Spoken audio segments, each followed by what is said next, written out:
आज हम बेसिकली बात करने जा रहे हैं कि हमारे पास minimum standard heights of the rooms क्या होती है। आपके पास बाथरूम की क्या होती है, आपके पास जो वाटर क्लोजेट्स जो बाथरूम्स होते हैं उनकी क्या होती है, बेडरूम्स की क्या होती है, फिर आपके पास जो किचन्स हैं उनकी क्या होती है, फिर आपके पास हॉलवेज की क्या हाइट होती है। आज बेसिकली उस चीज़ के बारे में बात करेंगे और रूम के साइज़ के बारे में भी बात करेंगे कि कितना एरिया जो है आप मिनिमम रख सकते हो और मैक्सिमम रख सकते हो। सबसे पहले बात करते हैं बेडरूम्स की। बेडरूम, अच्छा पहले कर लेते हैं हम हाइट्स की, फिर हम कर लेंगे एरिया की। बेडरूम की बात करते हैं। बेडरूम की आपके पास जो स्टैंडर्ड हाइट होती है वो आपके पास 2.3 मीटर 2.3 मीटर कम से कम आपके पास बेडरूम की हाइट होनी ही होनी चाहिए। फिर उसके बाद आपके पास आ जाती है बाथरूम्स।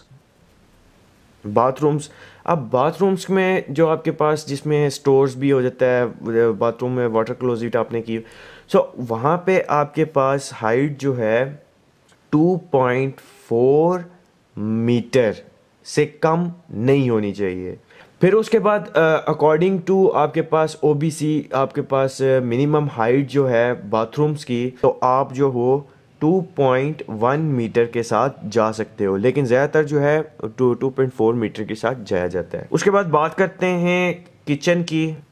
किचन जहाँ पे खाना पकाया शकाया जाता है, वहाँ पे आपके पास जो अगर आपने ऊपर सीलिंग शीलिंग की है तो फिर आपके पास हाइट जो है ना वो कम हो जाती है। लेकिन अगर आपने सीलिंग नहीं की, आपके पास ऊपर से ओपन है, फिर आपके पास जो हाइट है वो आपके पास एज अ स्टैंडर्ड 2.75 मीटर होगी।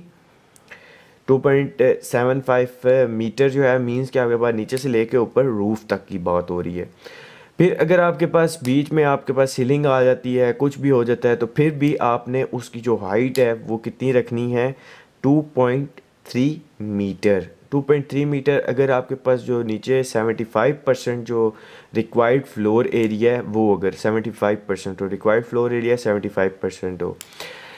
अगर आपके पास ऊपर सीलिंग भी है, नीचे आपने थोड़ी सी उसको उठाया भी है, जो आपके पास होता है ना फर्श को उठा देते होते हैं, फिर भी अगर आपने किया है ये सब कुछ, तो आपके पास 2.1 मीटर होनी ही होनी चाहिए किचन की हाइट, उससे कम नहीं होनी चाहिए। अब बात करें हम हॉलवेज की। हॉलवेज की बात करें, जो हमारे पास हॉल्स होते हैं, जो बाहर हॉल बनाए जाते हैं, मैन इंट्रेंस होती है, इसकी मिनिमम हाइट जो है वो आपके पास 2.1 मीटर होनी ही होनी चाहिए। 2.1 मीटर, इससे कम नहीं आप जा सकते। 2.1 मीटर आपके पास एज अ स्टैंडर्ड यूज़ होता है। अब उसके बाद बात करें हम एरिया की बात करें। सबसे पहले अगर बेडरूम्स की बात करें, तो बेडरूम्स में हमारे पास जो आम जो प्राइमरी बेडरूम्स होते हैं, उसमें आपके पास कितने उसका एरिया जो है वो 9.8 मीटर स्क्वायर 9.8 मीटर स्क्वायर आपके पास एटलीस्ट एरिया होना चाहिए जो आपके पास प्राइमरी बेडरूम्स होते हैं। जो आपके पास सेकेंडरी बेडरूम्स होते हैं, मतलब कि आपके पास ज़्यादातर यूज़ नहीं हो रहे होते, ये प्राइमरी में लिख देता हूँ, और ये आपके पास सेकेंडरी।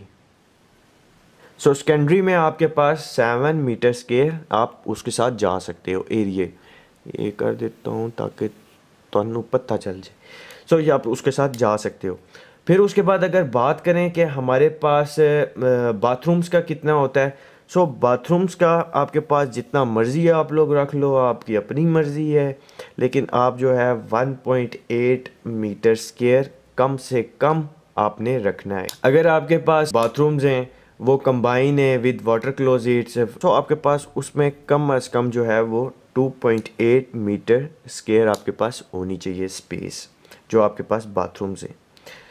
उसके बाद अगर बात करें किचन्स की, वो आपके पास उसमें स्टैंडर्ड जो साइज़ आता है वो आपके पास है 5.5 मीटर स्क्वायर। लेकिन ज़्यादातर जो है मिनिमम आपने कितना रखना है, मिनिमम जो है आपके पास 4.2 मीटर स्क्वायर होना ही होना चाहिए, लेकिन ज़्यादातर हम जो है 5.5 मीटर स्क्वायर के साथ जा रहे होते हैं। अब अगर बात करें हमारे पास हॉलवेज की, जो आपके पास हॉल्स होते हैं बाहर, अब हॉल जो है ये डिपेंड करता है कि आपकी नीड कितनी है। तो एटलीस्ट मैं इसमें आपको बता देता हूँ, एटलीस्ट उसकी विड्थ जो है हॉलवेज की, वो आपके पास 4.3 मीटर होनी ही होनी चाहिए, तब वो आपके पास हॉल कहलाएगा। फिर उससे कम आप जो है नहीं कर सकते, नहीं तो आपके पास हॉल, वो हॉल नहीं कहलाएगा, वो कुछ और कहलाएगा, फिर लॉबी कहलाएगी। सो ये आपके पास मिनिमम हाइट स्टैंडर्ड्स रूम्स के, और ये आपके पास उसकी हाइट होगी, और ये आपके पास एरिया होगी, इतने मिनिमम हम रखते होते हैं। So stay tuned, bye bye, next video में मिलते हैं।